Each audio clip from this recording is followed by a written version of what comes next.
안녕하십니까. 경향신문 이대근입니다. 오늘은 정치가 얼마나 어려운 문제인지, 왜 어려운지 이런 주제로 말씀을 드리겠습니다. 제가 옛날 대학 다닐 때 강의 시간에 정치학 교수가 한 말이 있습니다. 여러분 가운데 머리 나쁜 사람은 나처럼 교수해라.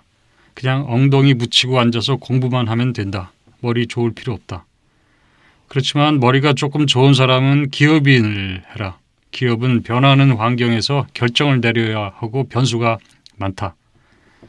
정말 머리가 좋은 사람이 정치를 해라. 시시각각 변화하는 상황에서 수많은 변수를 고려해서 판단하려면 머리가 좋아야 한다. 이렇게 말씀하셨습니다. 그 말을 듣기 전에는 반대로 생각을 했었습니다. 교수를 하려면 박사를 따야 되고 그러려면 다른 어떤 직업보다 머리가 좋아야 한다고 생각을 했었죠. 당시 권위주의 시절이었습니다. 특히 야당의 경우에는 머리 쓸 일이 없었습니다. 탄압에 꿋꿋하게 맞설 수 있는 용기, 반독재라는 대의를 갖고 있는 것으로 충분했습니다. 거리나 국회에서 야당하는 것은 투쟁하는 것이었습니다. 길거리 나가서 경찰들과 맞서 시위하고 체류탄 맞고 경찰서 끌려가고 국회에서도 호통치고 혼내주고 목소리 크게 내는 게 야당의 주요 역할이었습니다. 지금처럼 상임위원회에서 앉아서 구체적인 정책을 놓고 장단점, 미래 전망, 대안을 논의하는 그런 적은 매우 드물었죠. 말하자면 야당 정치인의 당시 전형이라고 한다면 돌쇠형, 의리형이었습니다. 머리 좋은 사람들이 일부 있었는데 그 사람들은 대부분 사꾸라, 말하자면 정치 변절자라고 할까요?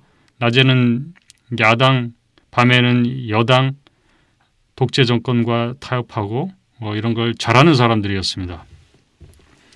자, 그런데 민주화됐습니다. 야당도 이제는 전략을 고려해야 될 상황이 됐고 정책을 잘 따질 수 있는 사람이 필요했습니다. 이제 머리 쓰는 사람, 머리 쓸 줄 아는 사람이 필요했습니다. 야당도 이제 집권할 수 있었고 집권하게 되면 대통령도 될 수 있고 총리도 장관도 할 수가 있었습니다. 많은 준비, 공부를 해야 하는 상황이 왔습니다. 여당도 이제 군사정권이 아닙니다. 선거를 통해서 집권을 하게 됨으로써 정치적 정통성을 이제 획득했습니다. 예전에 여당에도 웬만한 지식인들이 잘 안 가려고 했습니다. 그런 정통성이 없었기 때문인데 이제는 정통성을 갖게 된 여당에도 많은 인재들이 몰려갔습니다. 이렇게 해서 똑똑한 사람들이 정치에 넘쳐나기 시작했습니다. 지금 정치 무능하다, 정치 잘 못한다고 하지만 의원 개개인을 보면은 상대적으로 똑똑한 사람들입니다. 해당 분야에서 일정한 업적을 쌓고 능력을 인정받고 상대적으로 깨끗한 사람들이 의원을 하고 있습니다. 물론 그 의원들이 모인 정당, 의원들이 모인 국회, 그 의원들이 하는 국정은 만족스럽지 못하고 불만스럽지만 이제 그 정치의 구성원들은 많은 능력을 갖고 있는 것은 사실입니다. 정치는 공학의 수준으로 정교해졌습니다. 정치 기술이 많이 발전을 했습니다. 그렇다고 정치가 시민들의 의지, 시민들이 원하는 바를 다 충족시켜 주지는 못합니다. 정치 기술이 발전하는 만큼 시민들의 욕구도 다양해졌습니다. 그리고 끊임없이 변합니다. 그리고 시민들의 욕구가 서로 충돌하기도 합니다. 정치의 기술이 발달했다 해도 이런 다원화된 시민들의 욕구를 충족시키는 것은 여전히 어렵게 됐습니다. 그리고 그때나 지금이나 어떤 정책을 판단하는 데 있어서 정치적 지도자가 결단을 내리는 데 필요한 정보와 지식이 완벽한 것이 아닙니다. 항상 부족한 상태입니다. 어떤 효과가 나타날지도 모르면서 정책을 결정하고 집행해야 할 때도 있습니다. 당연히 정치가 만족스럽게 될 수가 없습니다. 정치는 똑똑한 사람 그 이상을 요구하는 것 같습니다.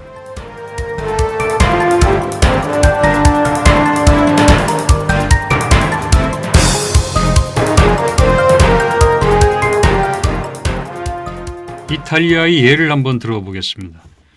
베를루스코니 총리는 3번이나 총리를 한 노련한 정치인이자 기업위원이었습니다. 그렇지만 2011년 경제를 위기에 빠뜨리고 물러났습니다. 그 자리를 경제학 교수 출신 마리오 몬티 총리가 물려받았습니다. 유럽연합의 경제 관료이기도 했고 내성적인 성격에 차가운 판단력의 소유자였고 굉장히 성실한 사람이었습니다. 베를루니코스와 닮은 점이 하나도 없었습니다. 아니 그 반대라고 할 수가 있습니다. 내각도 기술 관료로만 채웠습니다.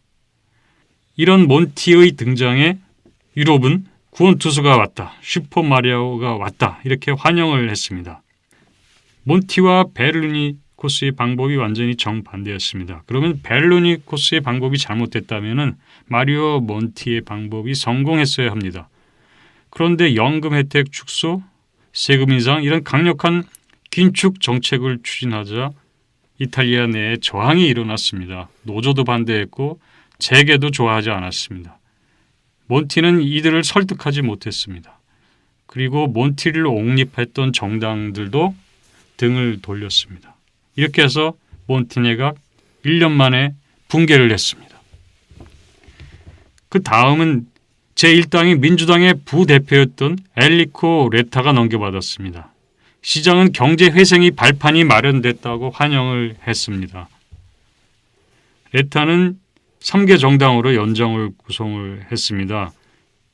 내각은 3당의 정치인하고 기술관료를 혼합한 내각을 구성을 해서 긴축 완화로 몬티와는 조금 다른 방향으로 전환을 했습니다.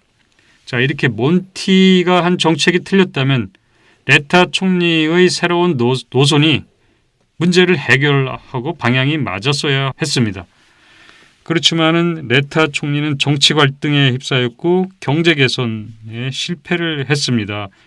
레타 총리는 연정 구성으로 몇 개월간 정치 갈등에 휩싸였고 연정 구성이 되고 정부가 출항하고 나서도 수많은 정치 갈등에 휩싸여서 허우적됐습니다. 경제 상황 역시 개선되지 못했습니다. 그리고 나서 10개월 만에 당내의 반란으로 결국 쫓겨나게 됐습니다. 당내 반란을 일으킨 사람은 39살짜리 피렌체 시장 마테오 린치였습니다. 마테오 렌치는 당시 레타 총리가 결정이 너무 느리다, 용기가 부족하다, 이탈리아 이제 더 이상 불확실성과 불안정 속에서 살 수 없다, 우리는 갈림길에 있다, 뭔가 바꿔야 된다, 이렇게 주도를 해서 레타를 밀어내고 렌치 자신이 다음 총리가 됐습니다. 렌치는 지난 2월 유럽 최연소 총리가 되면서 내각도 역시 젊은 사람들로 구성하면서 이탈리아에서 역대 최연소 내각을 구성을 했습니다. 렌치 총리는 데몰리션 맨이라는 별명을 갖고 있습니다. 기성 정치, 이탈리아의 정치 부패에 대한 신랄한 공격으로 유명합니다. 그 라디오 토크쇼 이런 데서도 많이 나가서 인기가 많은 정치인입니다.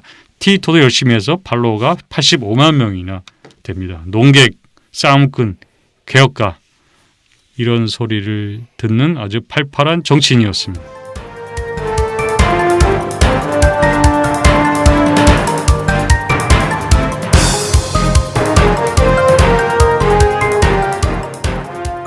이렇게 몇 년간 이탈리아 정치를 살펴보면은 강력한 긴축 그리고 긴축 완화 가운데 어느 것이 정답인지 경제 전문가, 온건한 정치인, 정치 신인 가운데 누가 총리가 되는 게 적합한지 알 수가 없습니다. 70대 재벌이, 60대 교수가, 50대 정치인이 모두 실패를 했습니다. 그렇다면 정치 경험은 부족하지만 패기는 있는 30대가 대안이 되는 걸까요? 할 수가 없습니다. 이런 상황은 이탈리아만의 문제가 아닙니다. 정도의 차이가 있을 뿐이지 다른 나라도 마찬가지입니다. 크게 다르지 않습니다.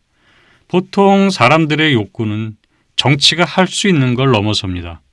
하지만 정치는 못하겠다 이렇게 두 손 들 수 없습니다. 그래서 약속하고 지키지 못하는 쪽으로 갈 수밖에 없습니다. 그러면 다시 실망하고 실망하면은 새로운 정치를 약속을 할 수밖에 없습니다. 그러면 새로운 정치를 약속해서 기대를 모으고 정치를 하지만 또 실망하고 이런 과정이 반복이 됩니다. 그래서 정치는 항상 새 정치를 지향한다라고 해야 됩니다. 새 정치한다. 약속을 지켜야 한다. 약속이 중요하다. 이거는 정치에서는 이제 일상입니다. 오래된 정치 언어입니다. 1960년 7월 4.19 혁명 일어나고 난 뒤 총선 때입니다. 집권당이 되는 민주당이 당시 유세에서 이런 얘기를 했습니다. 우리가 집권하면 새로운 정치를 하겠습니다. 이렇게 약속을 했습니다. 박정희 전 대통령은 쿠데타 이후에 민정이양을 하겠다. 민정이양하고 대통령이 되지 않겠다. 이렇게 약속을 했습니다. 그리고 71년에도 다음에는 대선에 나가지 않겠다. 이렇게 말했지만은 사실상 영구 집권을 했습니다. 약속을 어겼죠. 이런 상황이지만 민주당 정권이 박정희 전 대통령이 어떻다 이렇게 평가를 할 때 이 약속을 지키지 않은 것을 가지고 평가를 하지는 않습니다. 박정희 전 대통령을 긍정적으로 평가한다 할 때 그 이유는 약속을 지켰기 때문에 그렇다는 것이 아니라 산업화를 이루어냈다. 이것 때문에 평가를 합니다. 마찬가지로 박정희 전 대통령을 부정적으로 평가한다면 그거는 약속을 깼기 때문이 아니라 독재를 하고 인권 탄압을 했다. 그것 때문에 부정적으로 평가를 하는 겁니다. 전두환 전 대통령은 약속을 지켰습니다. 단임 약속을 잘 지켰습니다. 그렇지만 평판이 좋지 않습니다. 왜 그런지 생각해 보면 알 수가 있을 겁니다.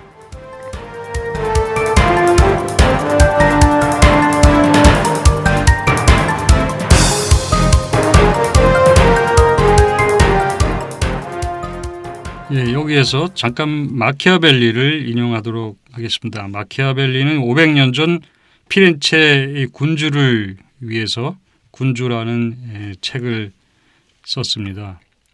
마키아벨리는 이 군주에서 통치하는 것, 정치하는 것의 중요성을 강조를 하면서 두 가지 중요한 개념을 썼습니다. 하나는 포르투나, 다른 하나는 비르투입니다. 포르투나는 운명의 신을 말하는 것입니다. 비르투는 역량, 정치인의 역량을 뜻합니다.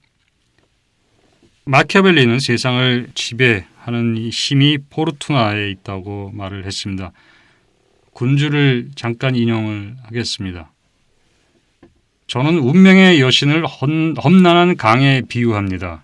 이 강은 노하면 평화를 덮치고 나무나 집을 파괴하며 이쪽 땅을 들어 저쪽으로 옮겨놓기도 합니다.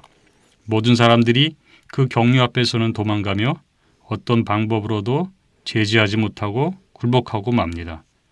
그러나 평온한 시기에 인간이 제방과 둑을 쌓아 예방 조치를 취하거나 나중에 강물이 불더라도 수로로 물줄기를 돌려 제방을 넘어오지 못하게 하거나 제방을 넘어왔을 때 그 힘을 통제할 수 없다거나 덜 피해가 가도록 할 수 없다는 것은 아닙니다. 마키아벨리는 이렇게 말했습니다. 또 운명은 자신에게 대항하기 위해서 아무런 역량이 갖추어지지 않은 곳에서 그 위력을 떨치며 자신을 제지하기 위한 아무런 제방이나 뚝이 마련되어 있지 않은 곳을 덮칩니다. 그리고 마키아벨리는 운명이 지배하는 상황을 이렇게 설명합니다. 군주가 통치를 하면서 군주의 능력이나 군주의 의지와 관계없는 어떤 운명이 작용하는 상황을 이렇게 설명합니다. 어떤 군주가 성격이나 능력은 전혀 변하지 않았음에도 불구하고 오늘은 흥했다가 내일은 망하는 모습을 목격하게 됩니다. 저는 이러한 변화가 우선 이미 상세하게 논한 원인, 즉 전적으로 운명에 의존한 군주가 그 운명이 변할 때 몰락하게 되는 데에서 기인한다고 믿습니다. 게다가 저는 군주의 대처 방식이 시대와 상황에 적합할 때 성공하고 그렇지 못할 때 실패하게 된다고 믿습니다. 인간은 자신이 추구하는 목표, 곧 영광과 부에 대해서 상이한 방법으로 접근합니다.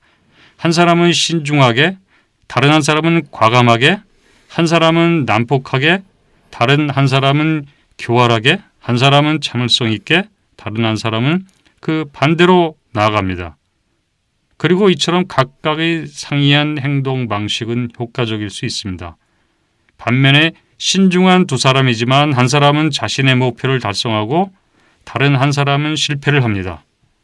또한 상이한 두 사람 가운데 한 사람은 신중하게 다른 한 사람은 과감하게 행동하는데 모두 성공하기도 합니다. 이러한 상이한 결과가 발생하는 이유는 그들의 행동 양식이 그들이 행동하는 상황에 부합하는가에서 찾을 수 있습니다. 결과적으로 제가 말한 것처럼 상이하게 행동하는 두 사람은 동일한 결과를 성취할 수 있습니다. 마키아벨리는 이렇게 통제할 수 없는 상황이 어떤 결과를 가지고 오는 것, 이것이 운명이 갖고 있는 힘이라고 설명을 합니다. 여기에 맞서야 하는 것이 바로 비르투입니다. 비르투는 복잡한 힘의 관계 속에서 적절한 시기에 적절한 역량을 발휘해서 국정을 성공적으로 이끌어 나가는 정치 지도자, 정치인의 역량, 결단력, 이런 것을 뜻합니다. 이런 운명을 극복하기 위해서는 정치인의 이런 비르투, 이게 필요하다, 이렇게 말을 하고 있습니다. 문제는 약속을 지키냐 새정치냐 이게 문제가 아니라 구체적으로 당면한 현실을 헤쳐나갈 수 있는 역량이 있느냐, 이게 중요한 겁니다. 새정치 약속만을 너무 믿지 않는 게 좋습니다. 정치는 운명이 좌우하는 몫이 상당히 많다. 비르투가 제대로 서 있지 않으면 정치는 실패하기가 쉽습니다. 물론 정치의 어려움이 정치의 실패, 정치적 무능을 정당할 이유는 될 수가 없습니다. 그렇지만 정치는 허약하다, 실패하기 쉽다는 이 현실, 마키아벨리의 군주에서도 확인할 수 있는 이 현실을 인정하고 받아들여야 합니다. 그래야 정치 자체를 기득권으로 생각하고 정치 자체를 특권으로 생각해서 그거를 질시시키려는 이런 일을 피할 수가 있습니다.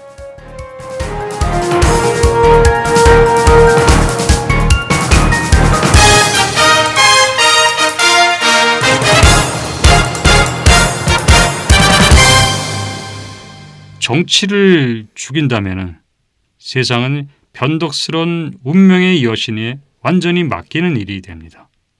우리는 정치를 죽이는 것이 아니라 비르투, 역량을 키워야 합니다.